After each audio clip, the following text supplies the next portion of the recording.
স্বাগত ইন্ডিপেন্ডেন্ট টেলিভিশনের সাপ্তাহিক আয়োজন আশার বাংলাদেশের সঙ্গে আছি আমি জাহিদ হোসেন। ২২ বছর ধরে যশোরের ডক্টর আব্দুল বারী মেমোরিয়াল প্রাথমিক বিদ্যালয় ব্যক্তিগত উদ্যোগে বিনামূল্যে সুবিধাবঞ্চিত শিশুদের মাঝে শিক্ষার আলো ছড়াচ্ছে। স্কুলের শিক্ষক শিক্ষিকা সহ সব কর্মকর্তাদের চেষ্টায় ১৫০ শতাধিক শিক্ষার্থী জ্ঞানের আলোয় আলোকিত হচ্ছেন।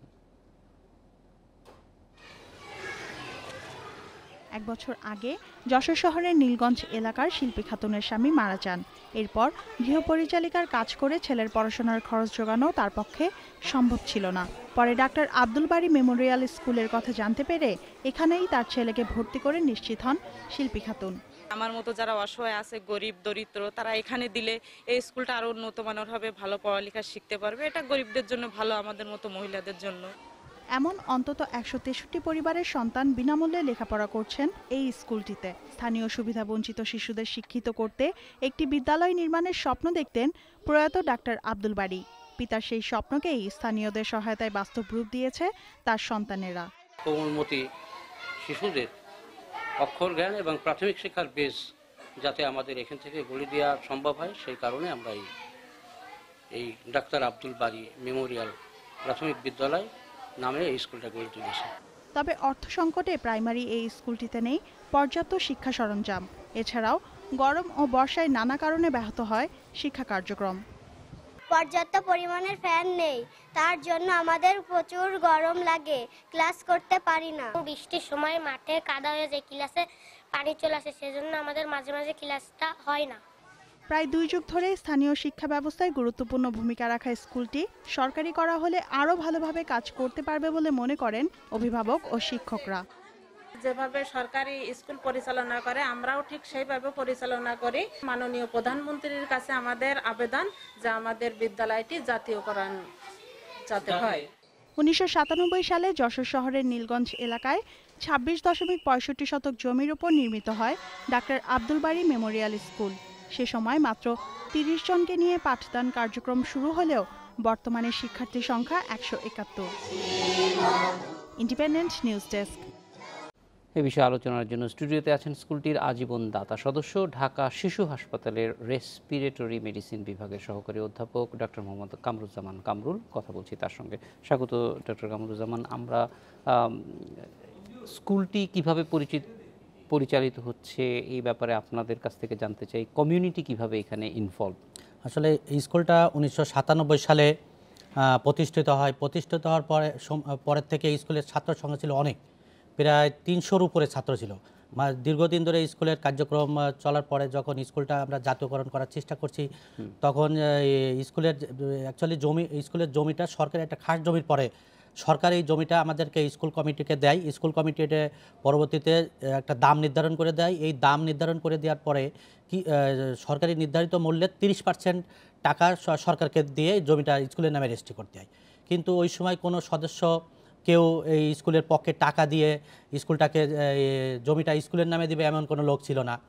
কিন্তু পরবর্তীতে স্কুল কমিটি দীর্ঘদিন বিভিন্ন জায়গায় হাঁটা চলাফেরা করার দেখলো কোনো রকম এই স্কুলের টাকা জমির জন্য টাকা ম্যানেজ করতে পারে না। তারপরে আমার স্কুলটার কার্যক্রম টোটালি বন্ধের পথে চলে গেছে। স্টুডেন্টরা আস্তে আস্তে চলে যাচ্ছে, হতাশা হয়ে টিচাররাও চলে যাচ্ছে। তখন স্কুল পরিচালনা কমিটি সভাপতি বিশেষ করে আইয়ুব হোসেন, মুস্তাক আহমেদ, এনারা আমার কাছে আসে। আমি একদিন যশোরে যাই। যশোরে যাওয়ার পরে বাড়িতে আমার কাছে দেখা করে যে স্কুলটা আমার নামে নেওয়ার জন্য। কিন্তু আমি বলি যে আমার নামে কেন? স্কুলটা তো আমার বাবা দীর্ঘদিন ধরে সে ডাক্তার ছিল, সমাজে শিক্ষার আলো ছড়ানোর জন্য অনেক কাজ করছে, তার স্বপ্ন বাস্তবায়ন করতে পারিনি। তাই স্কুলটা বাবার নামে হলে তার টোটাল যে জমির টাকা, জমি রেজিস্ট্রেশনের টাকা সব আমি দেব। এই শর্তে আমি রাজি হয়ে টোটাল যে ওই বাজার মূল্যের যে টাকা, ওই সময় প্রায় নিয়ার অ্যাবাউট 10 লক্ষ টাকা মতো টোটালটা আমি পে করে স্কুলটা সরকারি থেকে মানে জমিটা স্কুলের পক্ষে রেজিস্ট্রি করে নেওয়া হয়। এবং তৎকালীন জেলা প্রশাসক আমাদেরকে অনেক হেল্প করছে স্কুলটাকে রেজিস্ট্রেশন করার জন্য জমিটা। এই রেজিস্ট্রেশন করার পরে বিশেষ করে 2013-14 সালের পরের থেকে স্কুলটার কার্যক্রম এখন চলছে। এখানে প্রায় 150-র উপরে 150 থেকে 200 মতো স্টুডেন্ট এখন আছে স্কুলে। এই যে 6 জন শিক্ষক আছে, এই শিক্ষকদের যে কিছু বেতন দেওয়া হয়। তারপরে স্কুলের 150 স্টুডেন্টকে প্রত্যেক সপ্তাহে আমি 2 দিন করে তাদেরকে বিনামূল্যে খাবার দিই, যাতে তারা ঝরে না পড়ে, স্কুলে যাতে আসে। তারপরে তাদের শিক্ষা উপকরণ যেমন বই, কলম, পেন্সিল, যে যে জিনিসগুলো দরকার, এটা আমিও তাদেরকে দেওয়ার চেষ্টা করি আমার এই সীমিত সামর্থ্যের ভিতরে থেকে। তারপরে আমাদের স্কুলে যেসব জাতীয় প্রোগ্রামগুলো হয়, যেমন 26শে মার্চ, 16ই ডিসেম্বর, বঙ্গবন্ধুর জন্মদিন, বঙ্গবন্ধুর মৃত্যু, প্রত্যেকটা প্রোগ্রামই আমরা খুব জাঁকজমকভাবে পালন করি। এবং ইয়ারলি পিকনিক, এবং সম্পূর্ণ বিনা খরচে, ছাত্রদের কোনো কন্ট্রিবিউশন থাকে না এখানে। আমরা যারা স্কুলটা পরিচালনা করি তারা কন্ট্রিবিউট করে স্কুলটা পরিচালনা করি। ইভেন স্কুলে যেসব বাচ্চারা পড়াশুনো করে তাদের স্বাস্থ্য, তারা কোনো রোগে আক্রান্ত হলে তাদের চিকিৎসা আমি বিনামূল্যে দিই। আমি ওখানে 2-3 মাস পর পর একটা করে মেডিকেল ক্যাম্প করি। সেখানে টোটাল গার্জিয়ান, বাচ্চাদের ওষুধ পর্যন্ত আমি নিয়ে তাদেরকে বিনামূল্যে করি। এবং আমাদের বন্ধু যারা অন্যান্য ডাক্তার আছে তাদেরকে নিয়ে ভ্যারাইটিস ডিপার্টমেন্টের মাধ্যমে তাদেরকে দেখা হয়। তারপরে রিসেন্টলি বাচ্চাগুলোর দেখা যাচ্ছে যে তারা অন্য স্কুলে চলে যাচ্ছে। সরকার যে উপবৃত্তি দেয়, এই উপবৃত্তির লোভে তারা মানে গরিব বাচ্চা তারা অন্য জায়গায় চলে যায়। তাই এই 150 থেকে 200 বাচ্চার উপবৃত্তিও আমি দিই। যে সরকার যে পরিমাণ টাকা উপবৃত্তি দেয়, প্রত্যেকটা স্টুডেন্টকে 100 টাকা করে দেয়, প্রতি 3 মাস পর পর ওদেরকে দেয়। আমি ঠিক সে দায়িত্ব নিচ্ছি, যতদিন স্কুলটা জাতীয়করণ না হবে ততদিন এই বাচ্চাদেরকে সমপরিমাণ টাকা আমি তাদেরকে পে করতেছি। সরকারি না হওয়া সত্ত্বেও তারা সরকারি সব সুযোগ সুবিধা পাচ্ছে। আর যেহেতু একটা স্কুল অনেক দিন যাবত চলছে এবং সেখানে যথেষ্ট ভালো সংখ্যক শিক্ষার্থী আছেন, যদি এটা জাতীয়করণ করা হয় তাহলে এই উদ্যোগটা একটা স্থায়ী একটা স্ট্রাকচারের মধ্যে চলে আসে। তো আর এটা তো একটা দিক গেল। আর শিক্ষার ক্ষেত্রে শিক্ষা কার্যক্রম কিভাবে চলছে? অবশ্যই সরকারি কারিকুলামে চালানো হচ্ছে, কিন্তু আপনারা যেহেতু বাড়তি অনেক কিছু করছেন শিশুদের ক্ষেত্রে, এবং বিশেষ করে যেই কমিউনিটি থেকে এই বাচ্চারা আসছে বেশিরভাগ ক্ষেত্রেই দেখা যায় যে নিশ্চয়ই প্যারেন্টসরা তাদের এই শিক্ষার ব্যয় বহন করতে পারবেন না, এরকম বাচ্চারাই আসছে। তাদের ডেভেলপমেন্টটা কীরকম দেখতেছেন স্কুলে আসার পর? যেটা হলো যে এখানে যারা পড়ে বেশিরভাগই মানে গরিব, বঞ্চিত বাবা মা যারা খেটে খায়, তারাই এখানে আসে। তাদেরকে দেখা যাচ্ছে যে এই বাচ্চাগুলো আমাদের আশেপাশে এই খোলটায়, বিশেষ করে 2 কিলো কোথাও, 2 কিলো কোথাও, 1 কিলোর ভিতরে কোনো স্কুল নাই। তো স্কুলটা হতে যে ছোট বাচ্চাগুলো, যারা গরিব মানুষের বাচ্চাগুলো স্কুলে যেত না, এই বাচ্চাগুলো আমাদের কমিটি তাদের বাসায় গিয়ে তাদেরকে স্কুলমুখী করতেছে।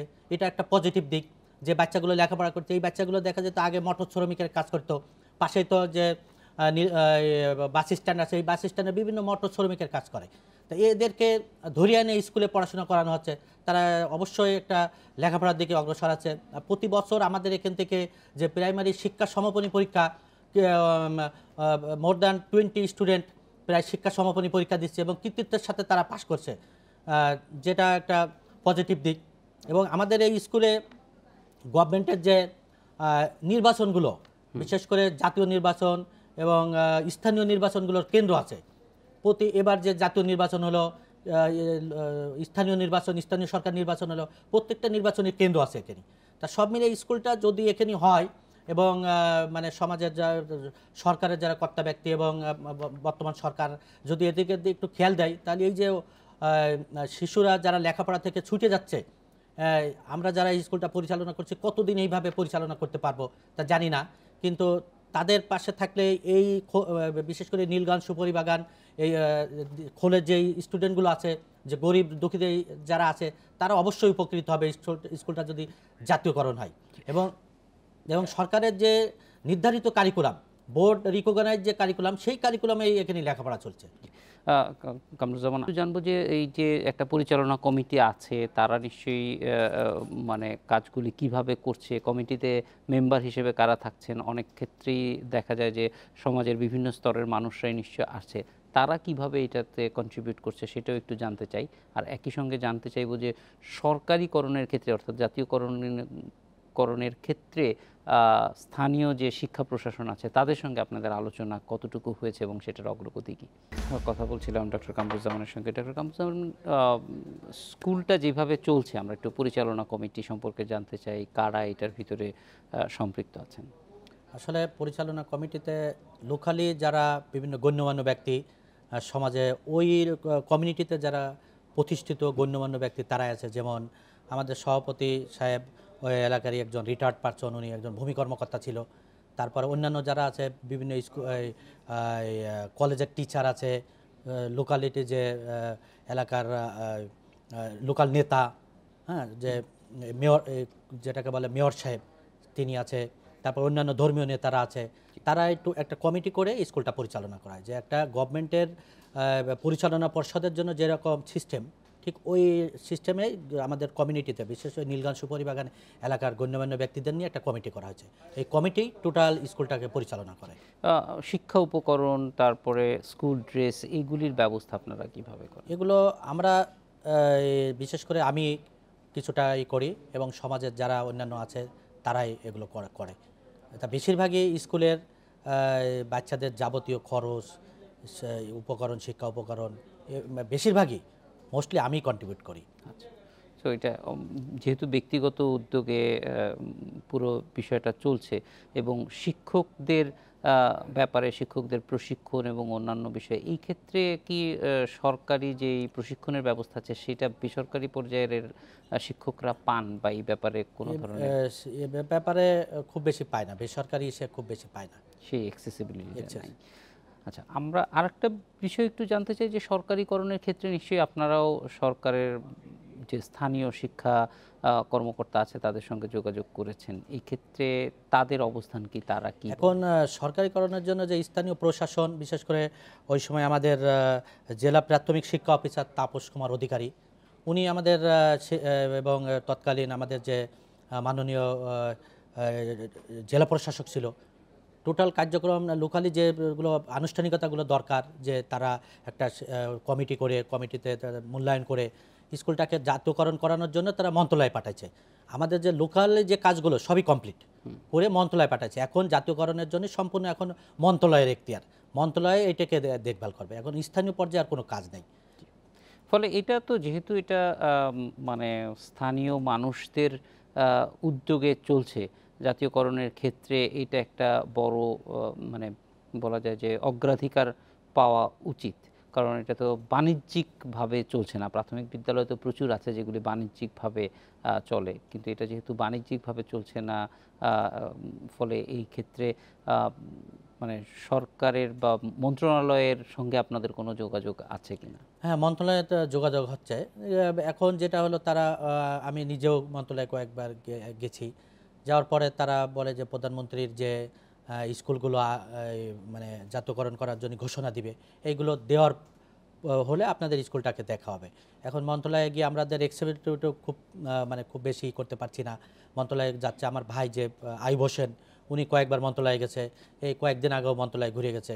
তা ওখানে যাওয়ার পরে মন্ত্রণালয়ের যারা বিশেষ করে সচিব পর্যায়ের এই শিক্ষা কার্যক্রমের সাথে যারা জড়িত, তারা বলে দেয় যে এখন গভর্নমেন্টের যে অগ্রাধিকার ভিত্তিতে যে একটা ঘোষণার অপেক্ষায় আছে, এইটা না দেওয়া পর্যন্ত আপনাদেরটা নিয়ে আমরা কোনো করতে পারছি না। শিক্ষার পাশাপাশি স্বাস্থ্যের ব্যাপারেও গুরুত্ব দেন আপনারা বলছেন, এবং আপনি নিজেও যেহেতু চিকিৎসক, এই ক্ষেত্রে স্বাস্থ্যসেবা সেটি তো অন্য বিদ্যালয়ে শিক্ষার্থীরা পাচ্ছেন না, ফলে এইটা আপনার স্কুলের শিক্ষার্থীরা যাতে থেকে যায় সেই জন্য তাদেরকে বাড়তি অনুপ্রেরণা দেয় কিনা?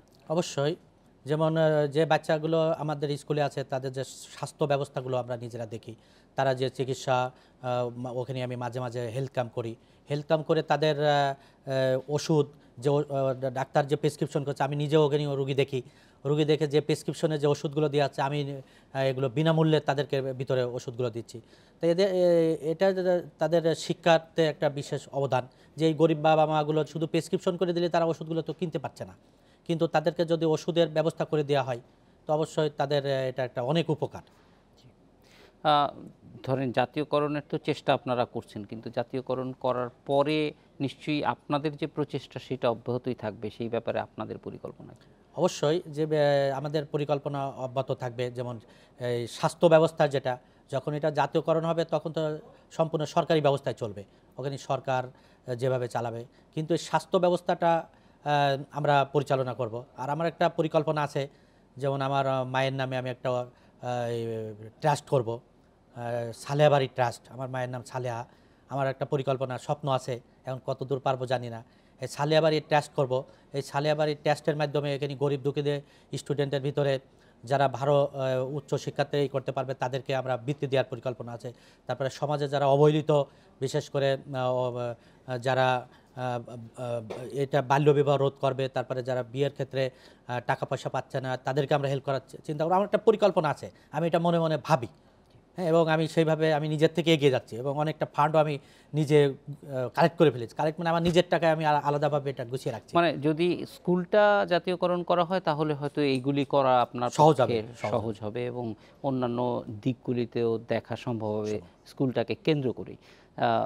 এই এই এই এলাকায় আরেকটি বিষয় যেটি আপনি বলছিলেন যে শিক্ষার্থীরা নানান ধরনের কাজ থেকে সেখানে আসে, ফলে সেটাও একটা বলা যায় যে বড় কাজ। জি কামরুজ্জামান ভাই, আমরা শেষ পর্যায়ে চলে আসছি। আপনাকে ধন্যবাদ আমাদের সঙ্গে যোগ দেওয়ার জন্য। আমার একটা প্রতিবেদন আছে, সেটা একটু দেখুন। Thank you. বনানীর এফআর টাওয়ারে আগুন লাগার পর হাজারো উৎসুক জনতা যখন রাস্তা আটকে দাঁড়িয়ে, তখন শিশু নাইম ব্যস্ত ফায়ার সার্ভিসকে সহায়তা করতে। ফায়ার সার্ভিসের পানির পাইপ ছিদ্রটি পলিথিন পেঁচিয়ে সে আটকে রেখেছিল প্রায় 1 ঘন্টা। বনানীতে আগুনের সময় একটি শিশু ফায়ার সার্ভিসের পানির পাইপের ছিদ্র চেপে ধরে রেখে পানির প্রবাহ স্বাভাবিক রাখার চেষ্টা করেছিল। সামাজিক যোগাযোগ মাধ্যমে এই ঘটনার ছবিটি ভাইরাল হয়ে যায়। অগ্নিকাণ্ডের পরের দিন ঘটনাস্থলে আবারও শিশু নাইম জানালো মায়ের কাছে খবর শুনেই ছুটে আসে বনানীতে। পানির পাইপ ছিদ্র হতে দেখে চেপে ধরে রাখে সে। ফায়ার সার্ভিসকে সহায়তা করতে পেরে খুশি 10 বছরের শিশুটি। তখন আমি এসে দেখি আগুনটা দাও করে জ্বলছিল, আর ওখানে একটা পাইপ ফাড়া ছিল যেটা পানি বাইর করে। তখন আমি ওটা চেপে ধরলাম, পলিথিন দিয়ে বেঁধে রাখলাম, তারপর ওটা ধরে বসলাম, মানে আগুনটা তাতে নিতে পারে। ফায়ার সার্ভিস, পুলিশ এবং সাধারণ মানুষের কাছে নাইম এখন উদাহরণ। শিশুটির সাথে সেলফি তুলছেন অনেকেই। মানুষের সেবা করতে বড় হয়ে পুলিশ হতে চায় নাইম। আমি সাহায্য করতে আছি, ফায়ার সার্ভিস প্রচুর কষ্ট করছে, তারাও আগুন নেভাতে অনেক চেষ্টা করলো, তারা আল্লাহর রহমতে তারা নেভাতে পারছে। বড় পুলিশ অফিসার হতে চাই, জানি মানুষের সেবা করতে পারে, কল্যাণের জন্য এগিয়ে আসতে পারে। সেই জন্য করাইল বস্তি এলাকার বউবাজারের রুহুল আমিনের ছেলে নাইম 5ম শ্রেণীতে পড়ে। Adilur Rahman, independent news, Dhaka. এই ছিল আজকের আশার বাংলাদেশে আমন্ত্রণ আমাদের পরের